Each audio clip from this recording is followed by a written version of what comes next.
All right, Pops. Good girl. Hello and welcome back to our garden here in Norfolk, our New Dig Norfolk garden. Now, for those of you that suffered the effects of Storm Magnus that blew in last week, I do hope that it wasn't too bad for you. We had a storm that blew through here the week before and it did a bit of damage, but we've been able to put that right. Luckily, we were unaffected by Storm Agnes. Actually completely missed us. We got a little bit of rain and the winds got a little bit blowy, but nothing like we saw the week before. Now, in today's programme, we are going to have a garden tour, with it being the last day of September. So let's get the covers off and have a good look.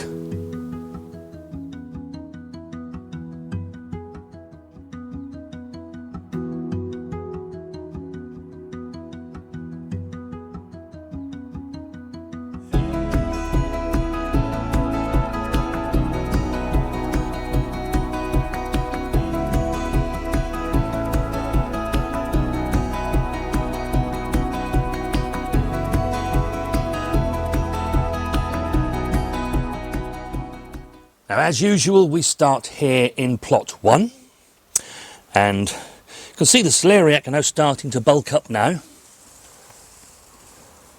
They haven't been the best of celeriac that we've ever grown. We have had them larger. Whether that's to do with where I've grown them this year, there's a lot of shrubs the other side of the trellis which could be taking away a lot of the water and the nutrients. I don't know. Having said that, the celery has done remarkably well, and that's in the same bed. Now, it could also be that I've changed the variety. We normally grow a variety called Monarch, don't we? Yes, yeah, we do. Can't remember what these ones were called now, can you? Prince, wasn't it? Prinz, that's right. Yeah, with a Z on the end, wasn't it? But I think. at this moment in time, they're not huge. There'll be a harvest there. But I don't need those until the end of October, so they've still got plenty of time to grow on.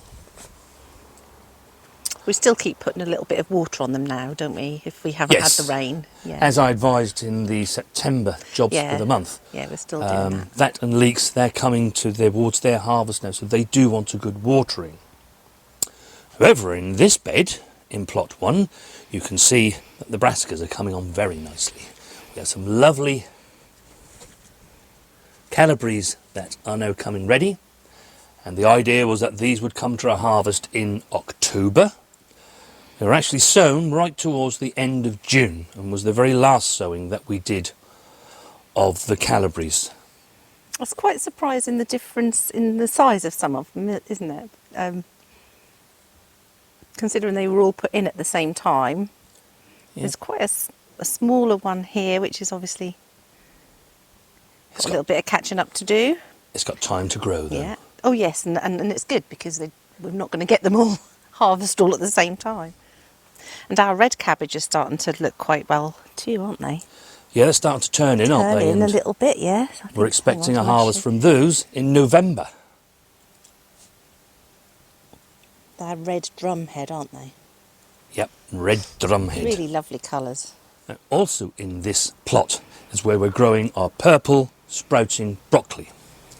If you remember, we grew 2 varieties, Rudolph and Claret. And incidentally, as we now approach October, we are going to get more winds and rain that will start to come in. So it's a good idea to, if you haven't done so already, to stake them. You can see that myself and Mrs. W have done this. They've been tied to these stakes to keep them nice and upright. But they're looking really healthy, and really hopeful that as we get towards the end of December, we start to get the Rudolph, and then of course later on next year in 2024 will be when the Claret give us their wonderful harvest. Now, the red curry squash is looking really good, and it's now coming to its harvest. You're looking forward to these, aren't you, Mrs. W? I am. I certainly am. I love them. And you can tell that they're coming towards the end of their harvest. The stem is starting to die off. It's no longer green. You don't want to be cutting them while they're still green. Of course, they've gone their traditional colour. And the plant is slowly starting to die back. And as we now move into October, we're actually going to do a whole video dedicated to how you harvest these, and then how you cure them, and then prepare them so that they can go into storage and last you as long as possible. And remember, squash, one of the reasons they're such a great crop to grow is that once you store them, they can store for up to 6 months, provided you store them in a correct manner. Now we have got some butternuts. They're not huge, but at least we do have a harvest of butternut. And Mrs. W did get her honey boot. 2. In the Not end. huge ones, but all the same, very welcome 2 honey boat. So yes, squash, they're a great crop to grow, and if you can grow them vertically like we have, then they take up less space, because when they're on the ground they really do sprawl about everywhere. Fine if you've got the space. If you're like us and you need to maximise the space that you've got, then growing them vertically is a really good option. Choose the right varieties that will climb, and I don't know that these are so successful, but certainly the curry squash, or as it's better known as the onion squash, which you can see why they would be called that. Very much an onion shape, Yeah. aren't they? They are a great variety to grow vertically. Now, in plot 2, we don't have too much going on in here at the moment. There's some more things to plant out this month. Got some spring greens to put next door to these brassicas that are in here. And of course we have the beetroot, and the beetroot are now starting to swell up quite nicely, so it's not going to be too long before we will be able to harvest some beetroot. And that's from a late June sowing. Now, one thing I have noticed this year is an uptake in slugs. It's been absolutely ideal conditions for them this year. It's been quite damp, warm and humid. We're quite lucky that we don't have too much problems in the way of slugs, but I have noticed they have been more prevalent and have done more damage in our garden this year. And you can see here, these were the cauliflowers that we put in, must be a month or so ago, isn't it? Yeah, a good month ago now, I think. Some of them have gone on to grow quite large, some of them still quite small. Quite hopeful that these will catch up. I think they've got big enough and got away enough for the slugs not to bother them. We did lose most of the cabbages, didn't we? Yes. So we had some left over, or actually we sowed some in August, actually, didn't we? Yeah. And so we've popped those in there to fill the gaps. And fingers crossed. Fingers crossed. Now here in plot 3, this is an extremely productive bed. The sprouts are doing really well, and if we get in here you can see that. They do look lovely, but we do have some whitefly, don't we, unfortunately? Yeah, but it tends to come every year. Yes. And we just give them a good spray with water, don't we, every now and Yeah. again, just to get the worst of it off. They do make quite a bit of mess, really, don't they? They do, yes. On the leaves, which then we've tried to hose these today, but I think you might be able to just see they cover the leaves. But it's also important to say that they don't really affect the plant or the harvest, do they? Only if the plants are really small. And of course these are now coming towards their harvest. November is when I would want to be harvesting these sprouts. The kale too is doing really, really well.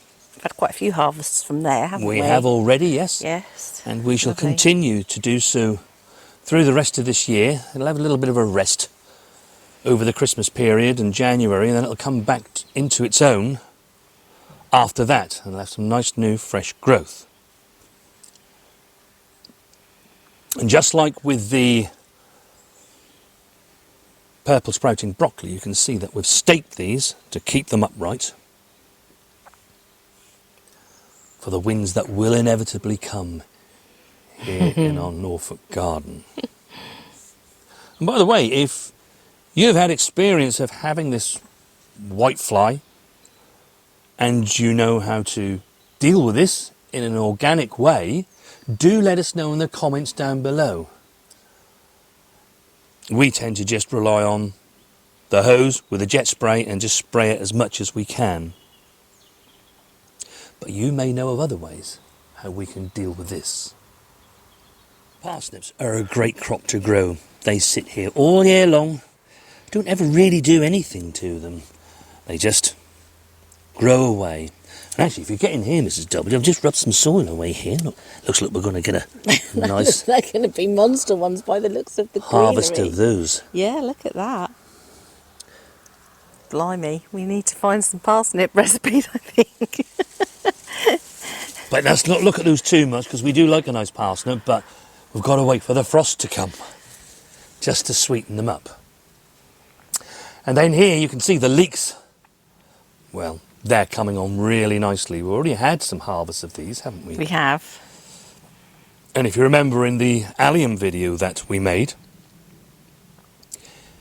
leeks is great. They don't take up too much space.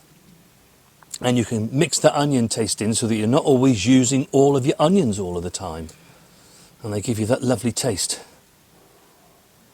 So with a good mix between these and your onions, your shallots, your spring onions, you can virtually have that lovely onion taste all year round. And then the last bed in plot 3, this is where we have our swede, and these to harvest hopefully during November and December. You can already see that the cauliflowers are starting to twist in, so it shouldn't be too long before we see a collie. However, the Swedes have been ready for a while and they've done so good. This is a variety called Tweed. Swede Tweed. And we've already had a couple of harvests of these, haven't we? We have. They are superb, aren't they? They're the best Swede we've ever grown. They have grown so well. I don't... Romanesco on the end here we're still waiting for. Yes. But if we come over to plot 4, these were our September harvests. We've had 3 cabbages out of here. They were lovely.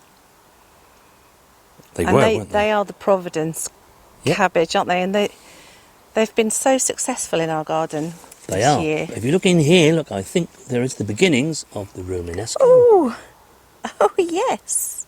We're going to get some. Hey, hey. Oh, wow. But this bed just keeps giving, because at this time of the year when we harvest our calabrese, we actually do leave them in the ground. And they produce lovely side shoots. Actually, there's a lovely one just down there. Look, Mrs. W. Let me see if I can get there. Oh, yes. Yeah, very nice. And there's quite a few small ones still coming, aren't Yeah. there? We should be ready for Some next week. here. There's a couple producing themselves here. You can see where we actually cut the head. Oh, actually, that was a side shoot that we took. This is the head here. Yes. They do keep producing. There's another couple here that we can use for this weekend. They've got quite large. Superb.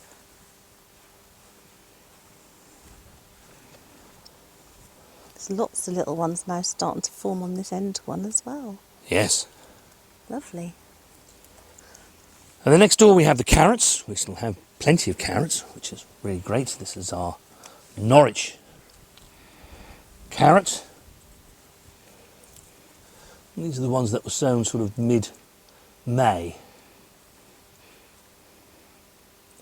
Towards the end of June, we actually sowed the Eskimo. They seem to be taking a while to get going, but they are. There's carrots there, Yeah, isn't there's there? But carrots they're just a little bit slower to... But then we don't need them quite yet anyway, because we've still got the Norwich, so it's Yeah. okay. So hopefully towards the end of October they'll be of a nice size, and we can then have those to eat, which is more food. And then in this bed here, a similar story really to that bed over in plot 1. We seem to have had some damage to these plants here, which the others have got away lovely. We've got some more cabbages coming here. These are the Providence. Well, I think we've more or less made the decision that they're the cabbages we're going to grow. We will stick with those, I think, won't we? Yeah, they do make a lovely cabbage, and as you can see, I've been growing these all year. So you can literally grow them and have harvest of your Savoy cabbage all year round. And that's a money-saving tip from the No Dig Norfolk Gardener, because you only need the 1 packet of seed. Now the greenhouse has really come into its own now. Normally we have tomatoes and things any time from early July onwards, don't we? We do. But it wasn't to be this year. And of course they would be winding down now. We wouldn't have many left. So, you know, it swings and roundabouts. We've got all these harvests now. Look at all these San Marzano that we've got here, Mrs. W. Yes, I'm going to make a pasta sauce with those. They look like a bunch of grapes hanging there, don't they? The peppers are coming lovely too. Yeah. It's funny because there's a couple of red ones on here, but this one looks like it's going to be yellow, you know, or an orangey colour. Look where it's coming here. I don't know whether you get different colours on the same plant. Well, it seems as though that's what it's going to do. Yeah. And we have lots and lots of chilies.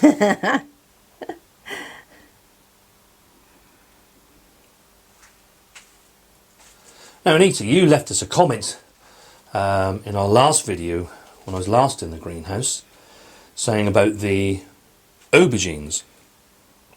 Now, I actually haven't personally tried doing an overwintering the aubergines like we did the peppers and the chilies. But we are going to give it a try this year, aren't we? We are. And we're actually going to see if we can keep a couple of the plants going in the greenhouse. And we're also going to harvest or dig up a couple of plants and put them into pots in the same way that we would the peppers. We're actually going to do the same thing with the peppers too. We're going to leave a couple in here and see how they overwinter. We'll still do the same things to them, but they'll just remain in the ground. The others will pot up just like we did last year, just so we can see how they react. Because let's face it, if you don't have to pot them up, you save yourself compost and all that trouble. I think I'm hopeful that if we use some bubble wrap around them or something, you know, to insulate the actual stem. Yeah.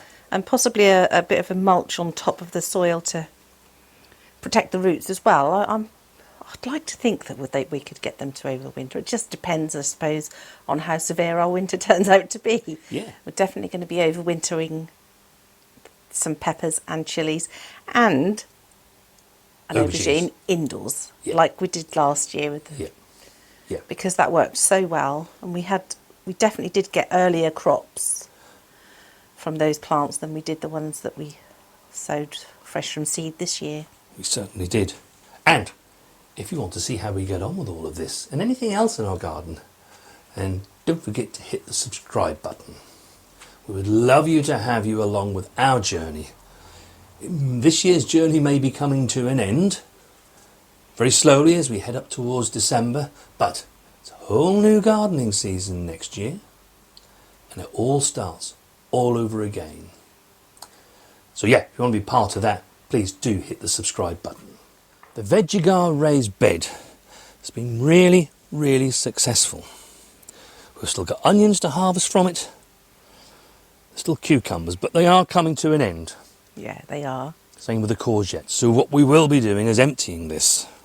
And actually, if you look in here now, look how much all that compost has actually sunk.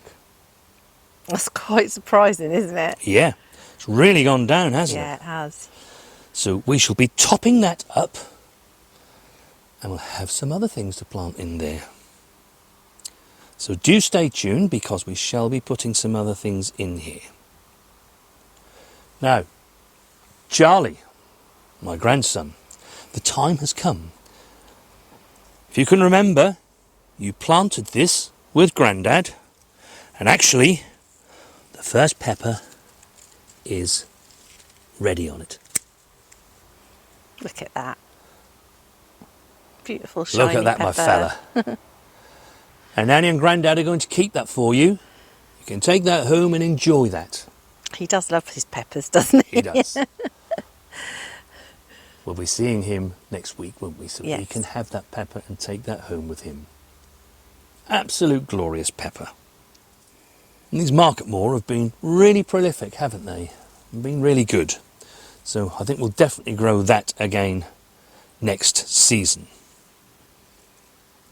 The cane has snapped off here, Mrs. W, right over. Yes. After that storm came through, we did put it back in, but it's actually snapped off completely Right now. down, yeah. But we do have some tomatoes that are ready, so we can harvest those. There's not too many green ones on there, and what are on there, I think I can probably ripen inside.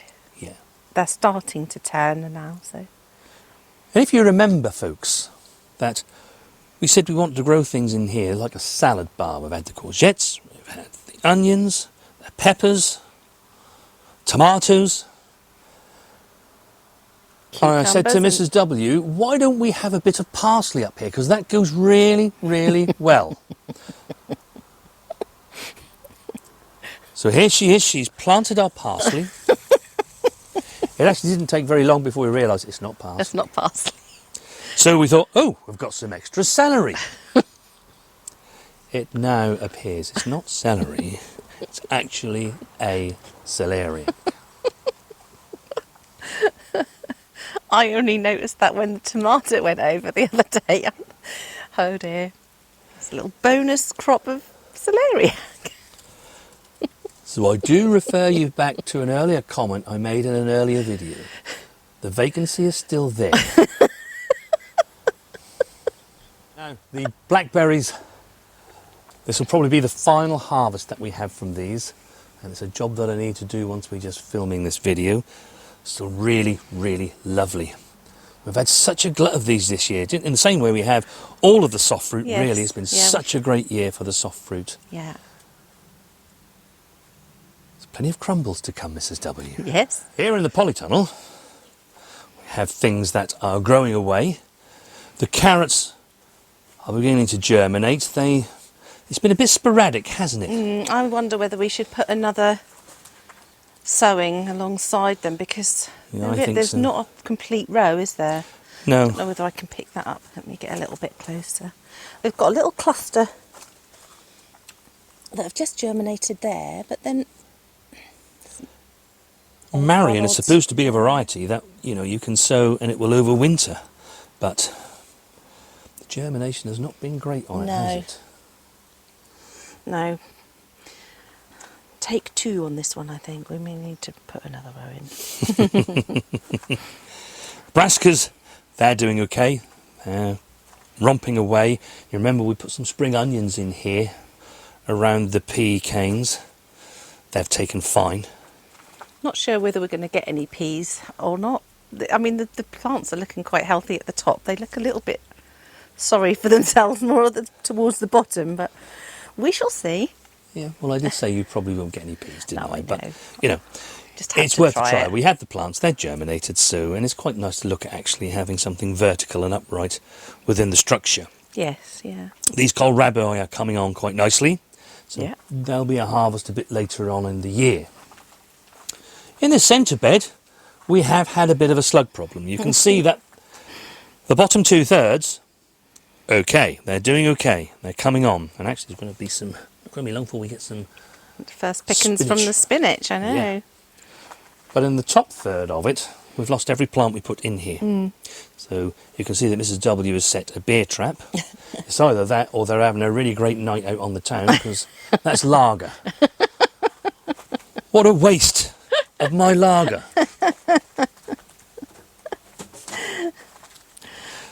The bulbing onions that we're going to overwinter, they're doing okay.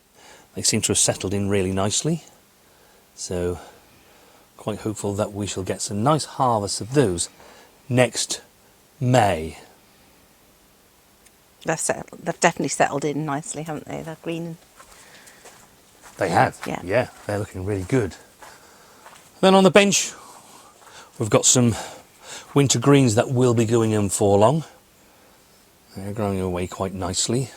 The citrus trees, they're doing all right. They're putting on some nice new growth. Yeah, they are. So they seem to be quite happy.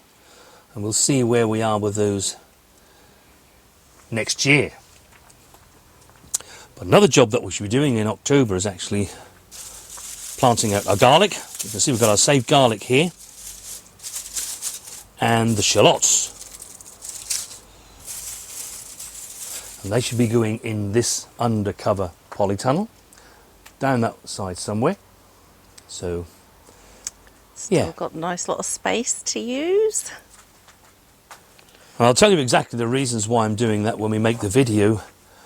Probably next weekend I would think they'll be going in. Might even be this weekend because it's actually the 1st of October tomorrow, isn't it? Yes, it is, yeah. So we may not get a chance the following weekend.